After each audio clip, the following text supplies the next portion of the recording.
Leading with our men and women in blue, a steady stream of people pounding the pavement in support of suicide prevention. Umbrellas drawing attention to the movement, with the sunrise also providing a symbolic backdrop.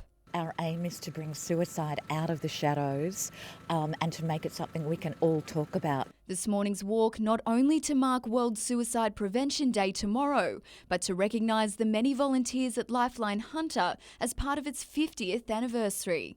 One of those is Redhead local Dennis Johnson. His connection to suicide is a deeply personal one, having lost 3 family members.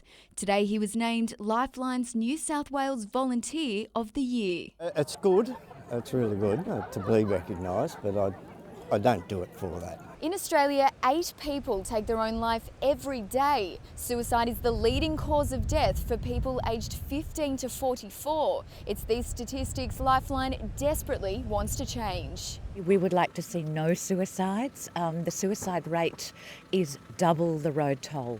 Meanwhile, at Merewether Beach, mental health awareness was also in the spotlight.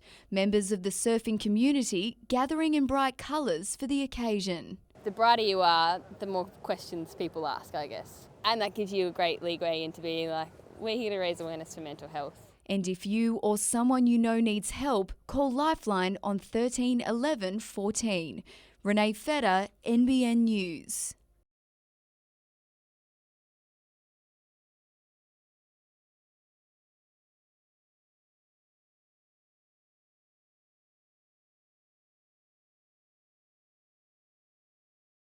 We've had 16 roofers to put the roof on in about 6 hours. And you know, it's people say, oh, how fast you've done it. It's not about that. It's about the effort that every one of those subcontractors have put in to work together.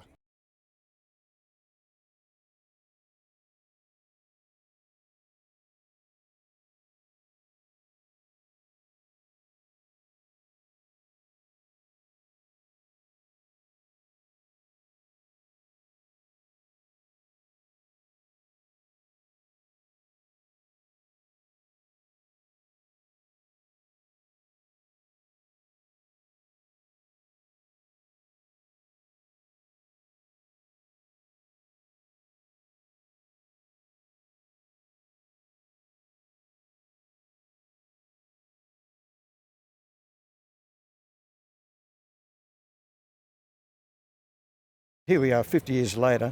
It's hard to believe when you look at all these young diggers around now that when Phil and I were both on that parade there to say, well, wow, were we that young once?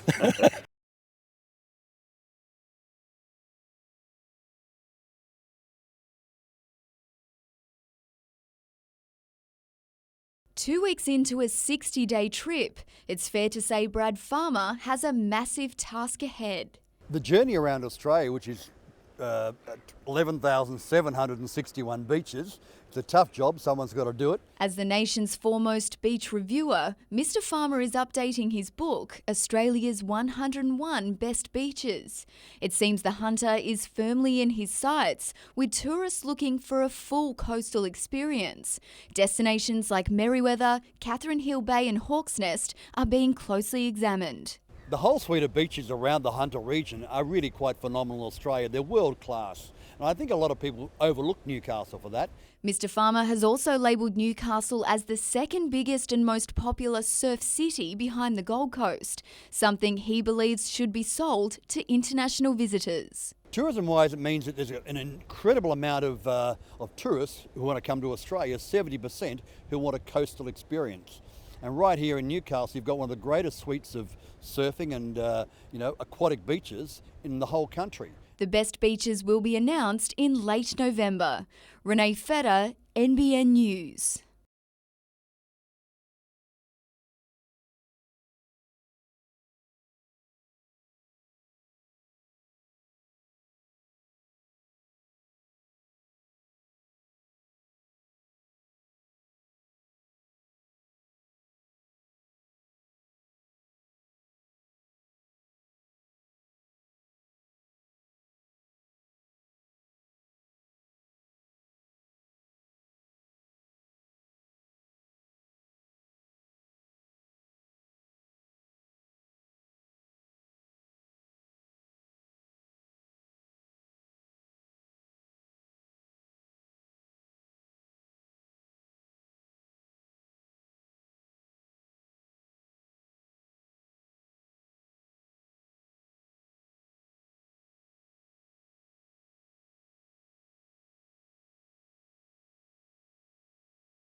it's a massive honour to have the coaches believe so much in you and to back you week in, week out. And for someone that 2 years ago I was sitting up there in the bleachers in reserve grade, not getting anything, not even know if I was going to be re-signed, it's just massive. What's been the key to pleasing the coaching staff and performing so well on the field this year?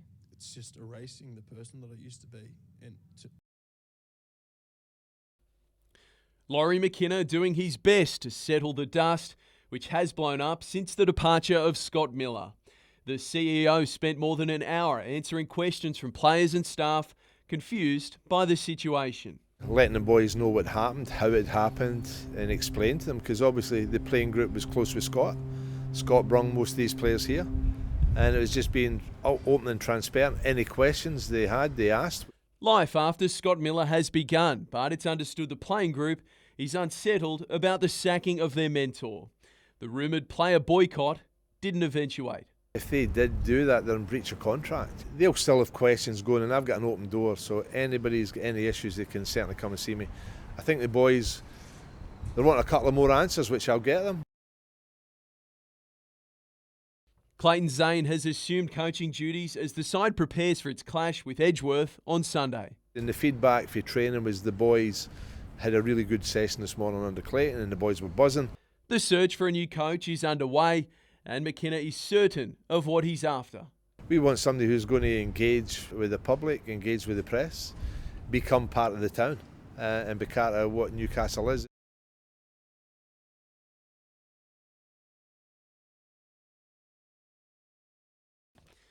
Back in pit lane where he belongs. Aaron Russell thought the dream was over, but it seems it hasn't even begun. Yeah, no, it's such a weird sport, you know. It's from going to once again not thinking you're going to drive a race car, and to all of a sudden you get to do 3 of the biggest rounds of the year. The split with Erebus came as a shock and was hard for Russell to take. While his current deal with Lucas Dumbrell Motorsport is only short term, he and his team are working on a permanent return. We are pushing hard behind the scenes just to see what options there are out there for sure. It's understood an announcement will be made early next week, confirming the Supercar Series will be coming to Newcastle next year. That's all the motivation Russell needs to rejoin the main game. I've always said it for years that I think Newcastle deserves this. Regardless if I was to race or not, I'd love to, don't get me wrong, but I just think the town deserves something like this.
Heading down High Street, 90 Air Force personnel marching for the occasion.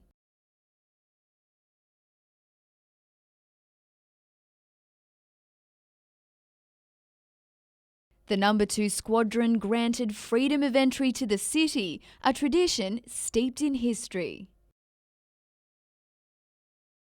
It goes back to early historic times.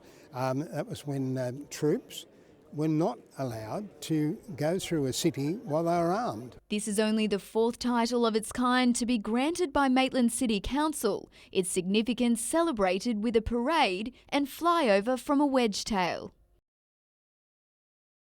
Receiving the freedom of entry to a city is a great honor because it shows the friendship and relationship that we're trying to establish and that we have established over time between the city and Maitland and 2 Squadron. The tradition may be old, but it's one Mayor Peter Blackmore says is worth continuing to honour our servicemen and women.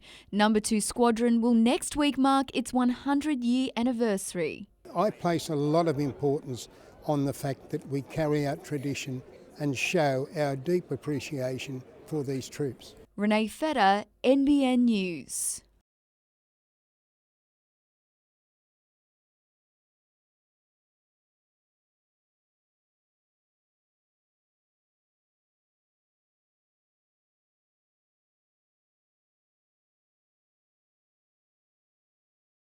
Well, it's certainly a moment of choice for people of Lake Macquarie.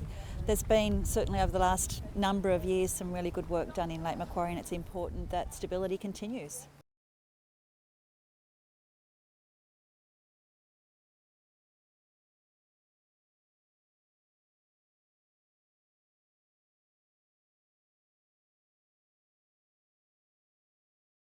Each year our Ride for Sick Kids, one year we ride the New England Highway, the other year we ride the Pacific Highway, and this year it was the Pacific Highway. So 530 k's from Grafton. We visit a school or two every single day.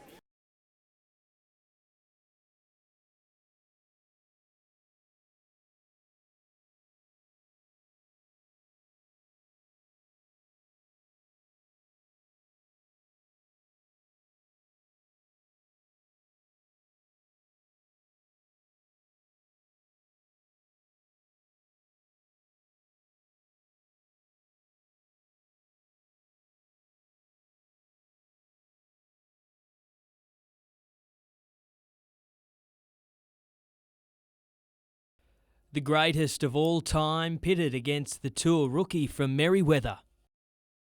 It doesn't get more David and Goliath than this, and it was Slater to post the first points.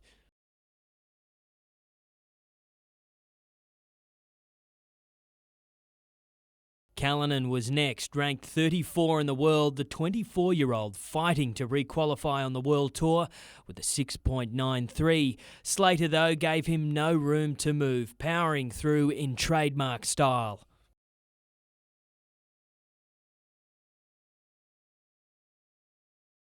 A 7.5 and the lead, Callanan throwing everything at his next wave. But again, the 11-time world champion firing back and going one better with an 8.3.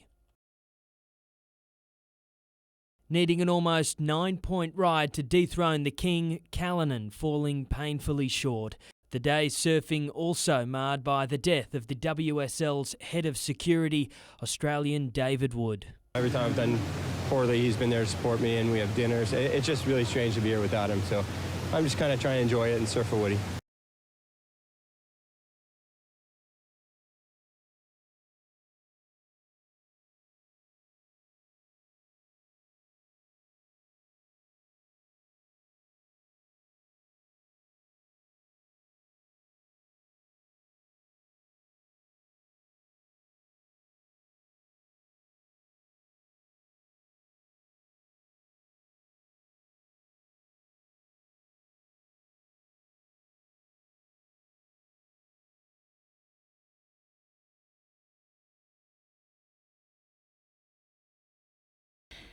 The new Lady of the Lake. After 12 years as a councillor, Kay Fraser dominated Lake Macquarie's mayoral vote. Her landslide win putting her head and shoulders above her opponents. It was a great result, and I'm just so pleased.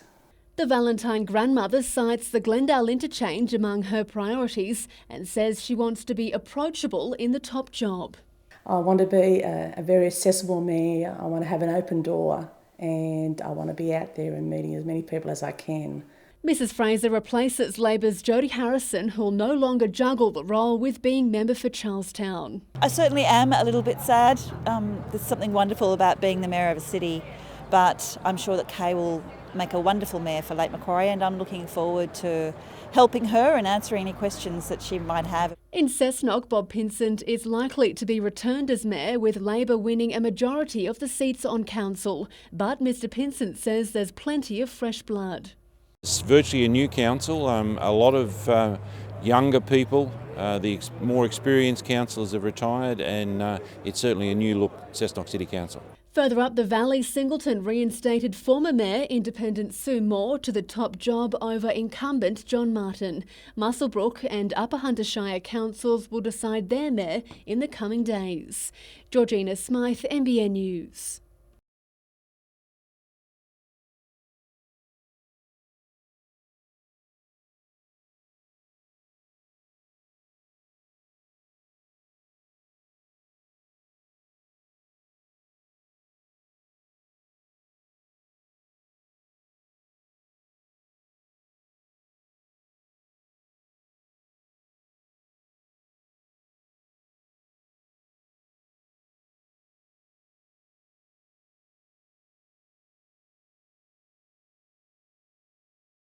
A tribute to the fallen, the CFMEU's 21st annual Memorial Day service shining the mining lamp on those workers who didn't come home.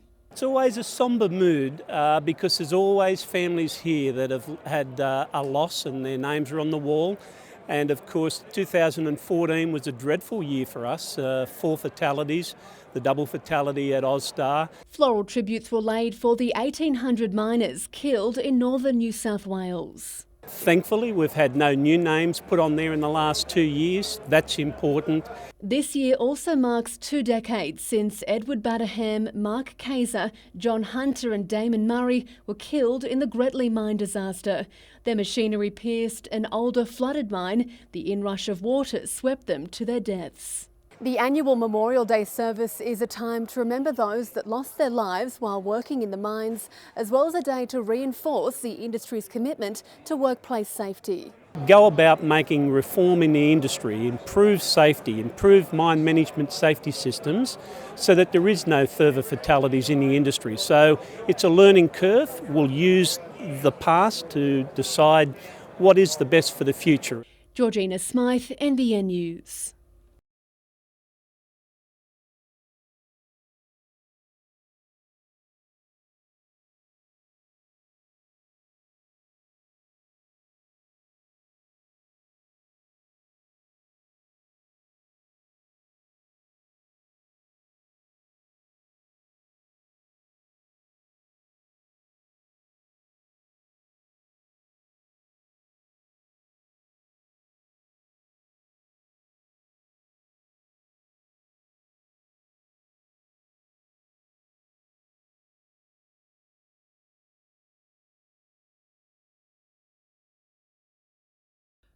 A place of worship, and today also a place of healing.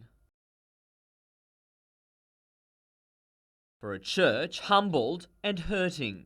I think people are bewildered, shocked and surprised by the material that has been revealed. Special Eucharist marking the start of the church's recovery process from the Royal Commission and its revelations of abuse. We're absolutely committed to making sure that people are safe and know they are safe in our churches. And from internal unrest, this letter tabled at the Commission and questioning Bishop Greg Thompson's handling of being an abuse victim himself resulted in the diocese dissolving the parish council.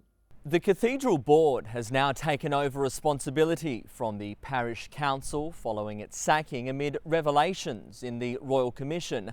Despite the internal turmoil, the Anglican Diocese maintains there is still confidence within the church. The diocesan community have gathered on a number of occasions in recent weeks and showed that they are firmly behind Bishop Thompson. But religion sociologist Dr. Kathleen McPhillips has questioned whether that same confidence remains outside the church following the commission. I think there has been a real problem with the way that the church is perceived in the broader community. We don't presume that the broader community is simply going to accept our word. We want them to see our action because we know that our actions will speak louder than our words. The Royal Commission will resume in Sydney in November. Tyson Cottrell, NBN News.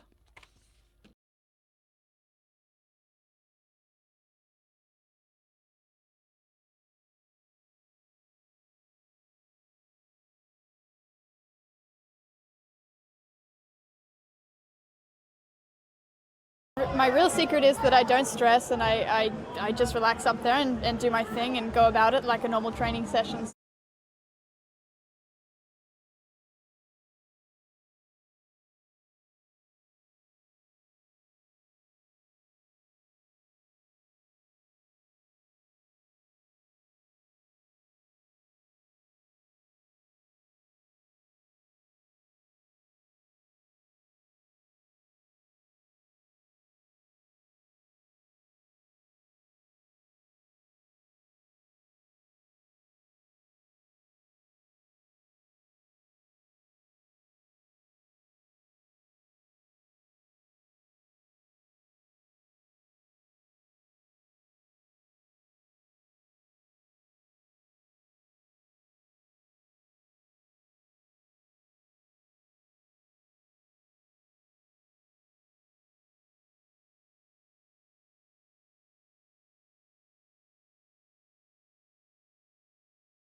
Playing at a ground known as the Graveyard, it was fitting the season would be dead and buried for either Souths or Wests after 80 minutes. Jade Porter ensured the Rosellas started well. From that point, the first half belonged to the Lions. Liam Higgins, Willie Hedder and Sam Cook combined to get Souths on the board. Todd Hurrell teed up James Taylor to make it 12-4. Hedder and Ben Roos joined forces as the Lions grabbed their third. Cook then whipped up something special, regathering his own kick to score. Hedder's conversion made it 24-4 at the break. Wests made it interesting in the second half as Porter grabbed a double. When Simon Williams went solo from 20 out, the Rosellas were on the comeback trail. The two props, Jake Finn and Mark Tafua, combined to cut the margin to 2. But that seemed to wake the Lions from their slumber. Brendan Simpson waltzed over to give Souths breathing space. Hedder kicked perfectly for Jared Flanagan and the Lions were in again. The next kick was just as good as Cook bagged a double and Souths found themselves heading to the grand final.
Oh my goodness! Jason Doyle just will not be denied right now.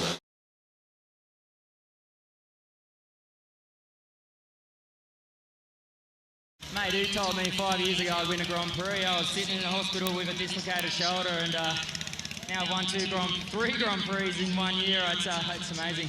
Enjoy.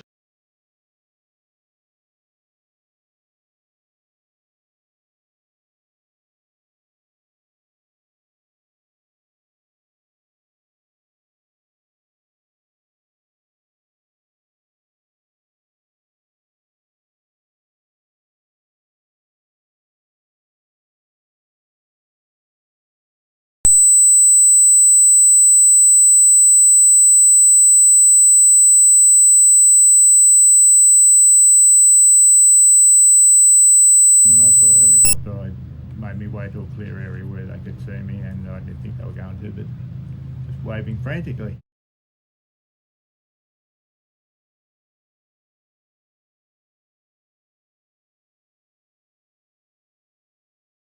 With thick black smoke billowing, I caught the smoke first, no flames. there was little doubt as to what was unfolding inside this Wickham warehouse. Nearby workers raised the alarm at around 1:30 this afternoon, making numerous 000 calls to emergency services. When they arrive, I understand they've had to force entry to the building, where they've found at least one car well alight. Before long, Railway Street was a hive of activity. Firefighters, up to 30 in total, along with a heavy police presence. Railway Street has been closed off as fire crews work to extinguish the blaze. At the moment, there's around 8 fire trucks here, along with several police cars. Officers have been questioning witnesses and workers from nearby businesses as part of their investigation. Firefighters went up high to inspect any damage to the roof. Given the all clear, crews on the ground then moved in, working quickly to stop the blaze from spreading. It was a difficult job though, difficult conditions, and the crews have done an excellent job.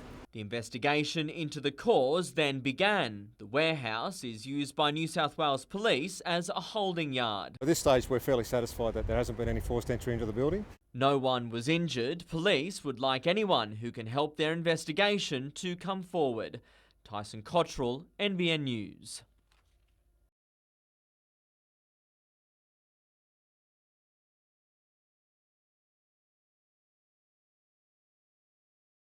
Victoria will make their decisions. I think New South Wales put taxpayers first. It's taxpayers' money that we're talking about here. As I say, the difference of $500 million has to be found somewhere.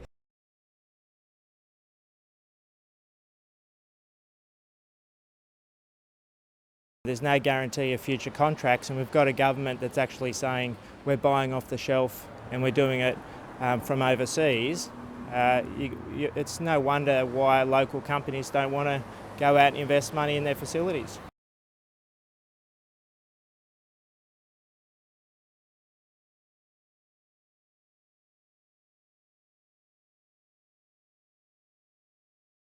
It's the state's second largest city and it's showing no sign of slowing down. Look, I think it's a vote of confidence.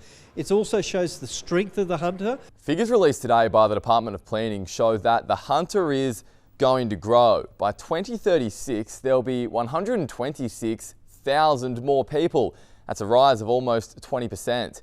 In terms of local government areas, Mayland is leading the charge. There'll also be strong growth in Port Stephens, Cessnock and Newcastle. Gloucester is the only region that's forecast to shrink. All up, the figures are an increase on what was predicted in 2011, but the Hunter Development Corporation is confident the region can handle the boom. Newcastle is already increasing its living density, while infrastructure projects are being rolled out. People want to see transport, but there's also the education and health facilities. So all those things are brought into the mix, and we've seen through the Hunter Infrastructure Fund looking at the new hospital for the Lower Hunter. So all those things are taken into the picture. And it seems there's more on the way from that fund. NBN News understands support has been secured for a range of projects, including Newcastle's new cruise ship terminal, a new basketball stadium and a hockey centre upgrade. We're hoping that'll be announced in the next few weeks. Samuel Jordan, NBN News.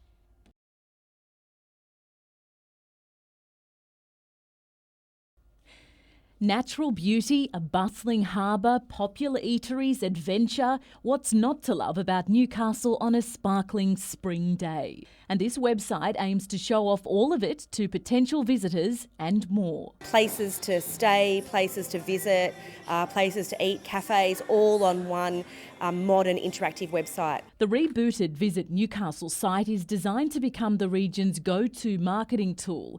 Developed over the last 6 months, it features a host of the city's attractions, food and activities, along with ways to book accommodation. Linked to social media platforms, Council hopes the website will help Newcastle further tap into the lucrative tourism market. Everybody in Newcastle knows how wonderful our cafes, restaurants, our beaches, this city is amazing, and it's about getting all of that collective knowledge and putting it into one place. Another major draw card hotly tipped to come to the city, a round of the Supercar Championship. The winning bid likely to be announced soon. I'm hoping that it will be within the next month. Fingers crossed. Kate Haberfield, NBN News.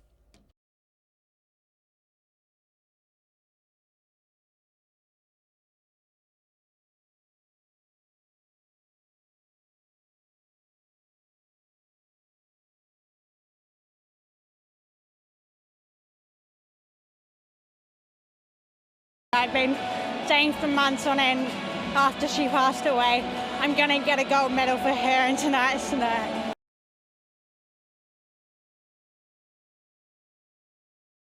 To get 4 straight podiums now, the last one a bronze, gold and a couple of silvers, so for me that's absolutely as good as I could do, and time to move on, mate. With about 120 to go, I just got my front wheel touched the back of Marcel's rear right wheel, and it took a bit of pace off me, and I can't make that mistake tomorrow.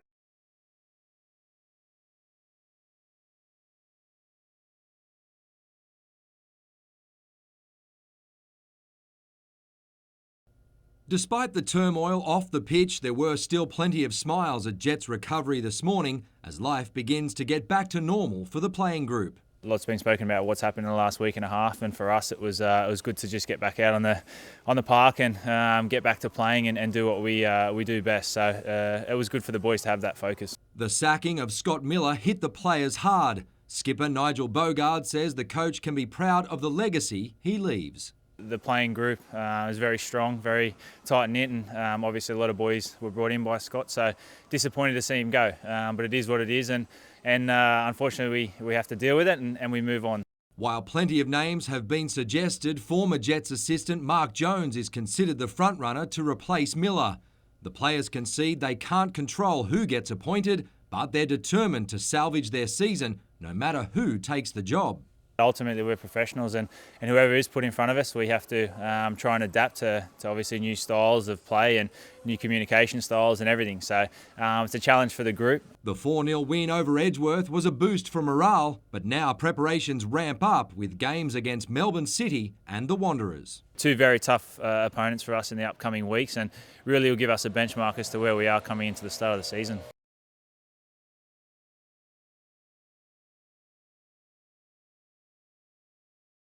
It's Newcastle Racing's feature event, but in recent years the Gold Cup has been dominated by Sydney trainers. The legendary Max Lees never won the race as a jockey or trainer. So far, his son Chris has also missed out. I think we've had 5 placings over the last dozen years or so. Third and fourth last year. So we've been around the money without winning, but I think it's probably a better chance this year. Lees has nominated 4 runners for the Group 3 event. He believes singing and sense of occasion are his best chances, while evergreen jockey Robert Thompson will ride slow pace, reuniting the pair following their Wyong Cup win earlier this month. He's trained on quite well. Probably prefers a little bit of rain around, but there is a forecast for a little bit of rain, so if we get that, it'll probably bring him into some contention. As usual, Metro trainers such as Gai Waterhouse and Chris Waller will look to steal the locals' thunder. Nominations look reasonably strong. I thought, outside of our own horses, I thought Sacred Master from Chris Waller's stable probably looks one of the horses to beat. In the $150,000 Group 3 Cameron Handicap, Lees has nominated Le Romain. Likely to get top weight, and just whether we want to run him top weight in that race or look for an alternative, but we'll make that decision later in the week.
Inside this unit yesterday evening, a terrifying ordeal. A 65-year-old woman was allegedly confronted, then stabbed multiple times. It was mayhem in the street. There must have been half a dozen police cars, half a dozen detective cars. This morning, friends of the victim were busy cleaning the unit, too distressed to speak on camera, but they described a harrowing scene. One neighbour washing blood from carpet. Lottie McKay lives next door in the Bellstone Avenue housing complex. She's got cut hands from trying to take the knife off him, It shouldn't happen to somebody like her. That lady was taken to John Hunter Hospital, suffering very serious injuries. Police allege a 64-year-old neighbour arrived on the victim's doorstep armed with a knife over an ongoing dispute. We are alleging it is an escalation of those issues between the two people. William Sampson fronted local court here in Newcastle today, charged with wounding with intent to murder. He did not apply for bail and it was formally refused. He's due to reappear on November 9. Certainly never ever take it in your own hands. As we can see here, we have a man now charged with some very serious offences. Denise, my darling, I love you so much. I'm praying to the Lord to heal you quickly and bring you back home. Mike Lorrigan, NBN News.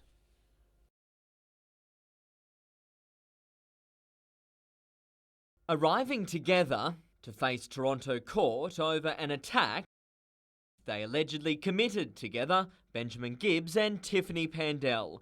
They're accused of bashing and robbing 69-year-old former Test cricketer Robert Holland and his wife Carolyn at Awabba Park last month. Any comment Can't come on this on afternoon? Today. Still matter before the court. Anything from you, Ms Pendell? Come on, thank folks. you. Mr Gibbs, will you be fighting the allegations? No comment. Gibbs and Pandell are charged with aggravated robbery and inflicting actual bodily harm along with common assault. Police allege they used dirt bikes to knock Mrs Holland to the ground before assaulting her and her husband, whose arm was already in a sling. In documents tendered to the court, the pair is accused of stealing the Hollands' mobile phones immediately after assaulting them. As part of their bail conditions, neither Gibbs nor Pandell can contact the victims or go anywhere near where the alleged incident took place. The pair is due to face court in Newcastle on November 9. Tyson Cottrell, NBN News.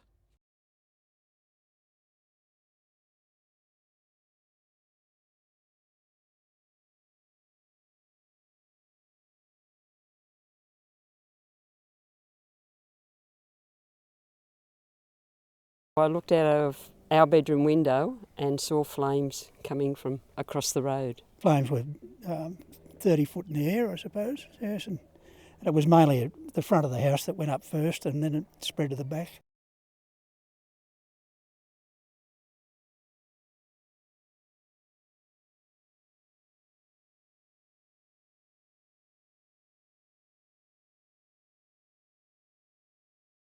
It's the question that unions want answered. Why can Victoria build their trains in Australia but New South Wales can't? Well, as I say, you know, every state looks at it from their perspective. We have to make a decision on best value for taxpayers. Look, I wouldn't see it as putting taxpayers' money first. The Baird government has cited a saving of $500 million by having its new trains built in South Korea. But unions argue Victoria's plan for the same number of trains is actually cheaper and that the full cost to New South Wales is yet to be released. We'd like to see transparency in the process, right back to when the tenders were let. A statement today from the Minister for Transport's office didn't address the costings, instead saying the overseas build is in the best interests of taxpayers. The train deal has left the Hunters manufacturing industry in a state of uncertainty. And one employment expert believes if the contract was awarded locally, the boost to the economy would have potentially offset any difference in costs. Procurement decisions and choices made by state governments could be used to revitalise manufacturing in regional areas that were dependent on it. It's not just a short-term benefit we're talking about, this is long-term benefits. Now, buying stuff in Korea doesn't generate any of those benefits. Samuel Jordan, NBN News.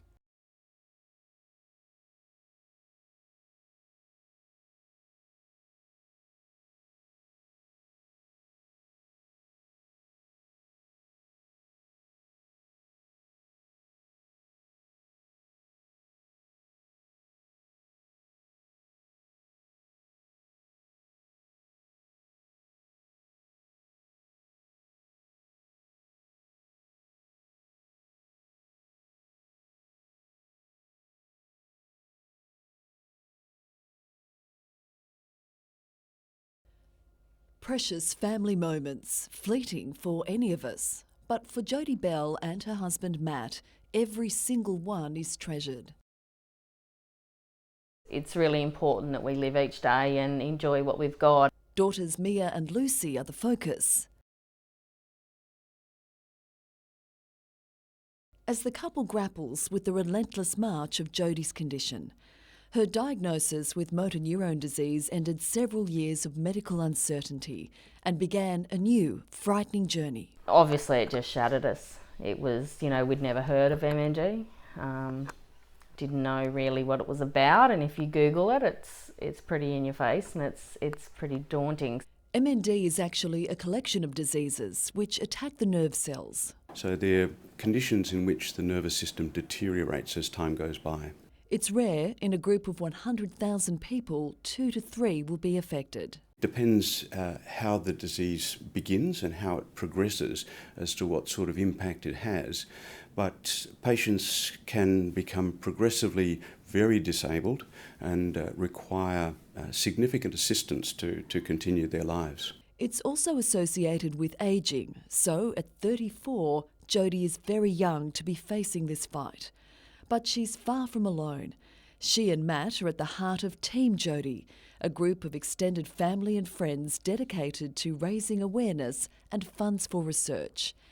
The team's walks have become high-profile events, also offering hope, something that was sorely missing when Jodie was diagnosed. We're lucky enough now that we're able to make a bit of a difference in other people's lives as well, because our experience was so bad.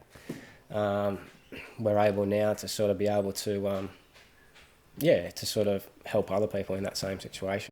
Jodie's brave approach to life and community work recently earned her a high accolade, Lifeline's Steel Magnolia Award. She was nominated by Matt. Courage against adversity and helping the community, I don't think they could get much a higher honour, really. I think that's as high an honour as you can really get. Now medically retired from teaching, Jodie is planning more team events while dealing with the increasing burden of her illness. It's relentless. It's every day. There's some days I wake up and think, I just want to go back for a day like I was. Like I just give me a day and I'll be happy with that, just to be able to go for a run or, play out with the kids with the soccer ball or that type of thing. There's dark days now and there's dark days to come sort of thing, but we just sort of deal with those when they come. We've done a pretty good job so far. Obviously, it'd break my heart to have a loser.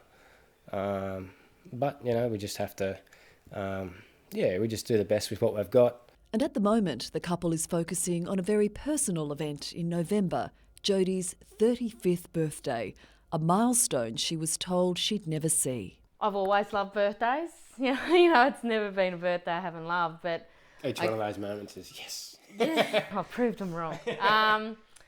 But I guess for me, I just kind of look and think, I think birthdays, while some people find it really challenging to accept they're getting older and stuff like that, it's also an opportunity that many others don't get. The couple's planning a big party, a celebration of a life being well lived.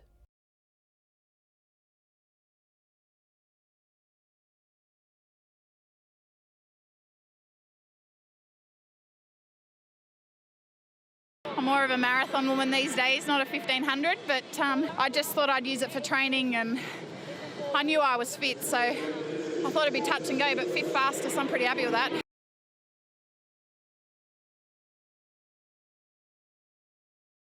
Good to sneak through on that one. A lot more work than what I would have liked to have done out wide, but yeah, main line up here tomorrow night.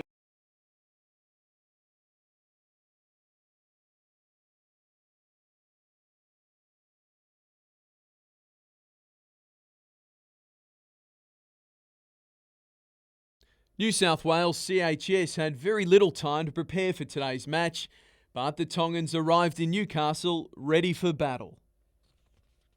On a 10-day tour of Australia and full of enthusiasm, Politaki Adakaho couldn't be stopped from close range. The visitors crossed for a second a short time later, their bulldozing prop again doing the damage. But CHS was up for the fight, Zach Tuala with a pick and drive close to the line. Desperate to square the ledger, local Davis Herrera was cut down with the try line in reach, while Adakaho proved as powerful in defence as attack. Fly half Kieran Heyman found other ways through the Tongan line. A deft kick for his wingman, and CHS was back in the match. Only 2 points adrift at the break. Tonga restored order when play resumed with a try to Taufa Haliufia.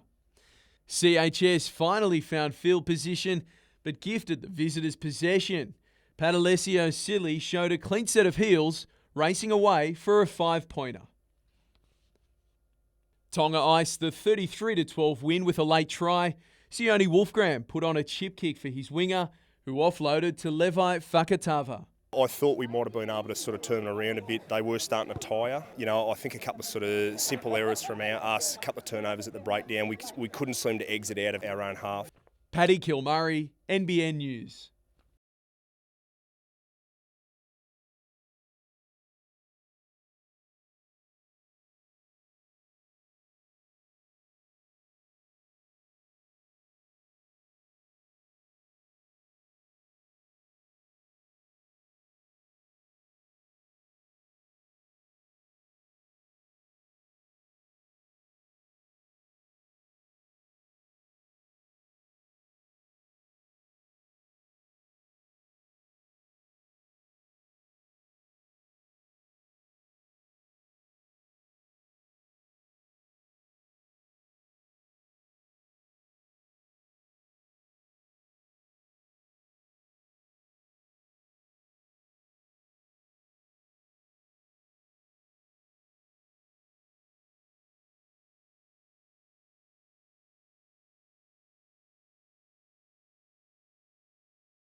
A student at St Joseph's Primary School, Charlestown, is preparing to take on Australia's best in the swimming pool. Zara Foran has been training for months and her school is getting right behind her campaign.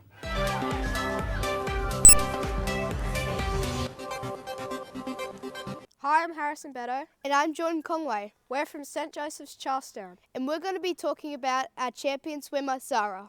She's only 10 years old, but Zara Foran may be the best swimmer the school has ever seen. This month, she'll go to Durham to compete in the national championships. How did you feel when you got through to nationals? I was very happy that I made it because all the training was worth it. To train, Zara wakes up at 4:30 in the morning and swims for 2 hours. She'll compete at nationals in 4 events. Her favourite is the 15 metres freestyle. Her family will be there to watch, including her brother Billy. Are you proud of Zara? Very proud. And why? Because she's a fantastic swimmer. St Joseph's School is also proud of Zara. We've held fundraisers to help support her trip to Darwin. But it's not just the pool where she has impressed everyone. What sort of student do you think Zara is at St Joseph's? I think she's a kind, caring student and she cares about everyone around her, not just herself. Zara is an absolutely delightful student. And why? Because she's involved in everything. She's always enthusiastic and always gives her very best. She may be the school's first ever swimmer to qualify for nationals. I'm wondering about Thomas Fraser Holmes, but I don't think he went to nationals when he was still in primary school. While Zara is hoping to do well in her races, her focus isn't on winning. My goal is to just have fun there because it's not really about winning, it's about having fun. I'm John Conway. And I'm Harrison Beto. And we're reporting to you for NBN News Junior Journos. A student at St Joseph's Primary School, Charlestown, is preparing to take on Australia's best in the swimming pool. Zara Foran has been training for months and her school is getting right behind her campaign.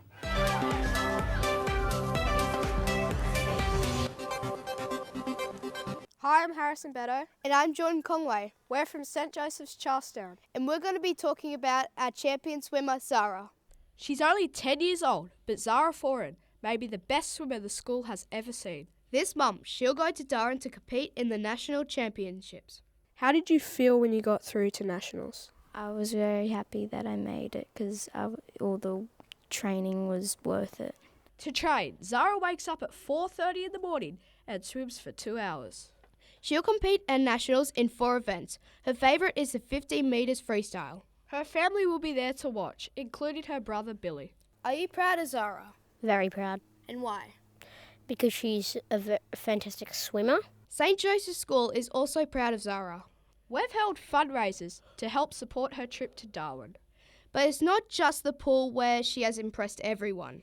What sort of student do you think Zara is at St Joseph's? I think she's a kind, caring student and she cares about everyone around her, not just herself. Zara is an absolutely delightful student. And why? Because she's involved in everything. She's always enthusiastic and always gives her very best. She may be the school's first ever swimmer to qualify for nationals. I'm wondering about Thomas Fraser Holmes, but I don't think he went to nationals when he was still in primary school. While Zara is hoping to do well in her races, her focus isn't on winning. My goal is to just have fun there because it's not really about winning, it's about having fun. I'm John Conway. And I'm Harrison Beto. And we're reporting to you for NBN News Junior Journos.